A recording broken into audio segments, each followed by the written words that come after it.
Hello viewers of Happy Minds Academy. Welcome back to our channel. இன்னைக்கு நம்ம SSC CPOல ஒரு question கேட்டத solve பண்ண போறோம். aptitude question ஒண்ணு. The sum of two numbers x and y is equal to 4 times of their difference. Find the value of 5xy divided by 3x square minus y square. So, இதான் question நம்ம இதுக்கு solve பண்ண போறோம். First நமக்கு என்ன கொடுத்திருக்காங்க அப்படின்னா the sum of two numbers x and y அப்படின்னா x plus y equal to 4 times of their difference. அப்போ 4 into x minus y.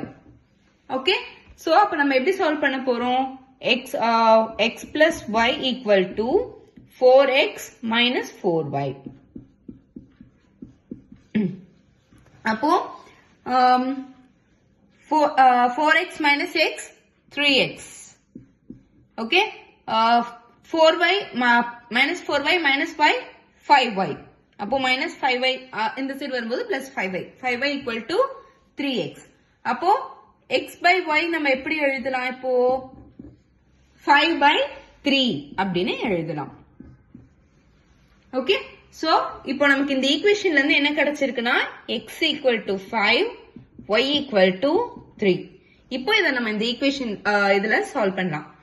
5 into 5xy xy அப்படின்னா 5 into 3 divided by 3 into x square 5 square minus y square 3 square. Okay, அப்போ which is equal to 5 into 15 divided by 3 into 5 square 25 minus 9. Okay, so 5 into 15 எவ்வளோ நமக்கு 75 divided by 3 into 25 minus 9. இப்போ இந்த 3யும் 75ம் நம்ம cancel பண்ணிக்கலாம். Cancel பண்ணா நமக்கு வந்து 25 கிடைக்கும். So 25. So which is equal to 25 divided by 25 minus 9 வந்து 16. So it's the final answer. Hope this video is useful. Subscribe for more such videos.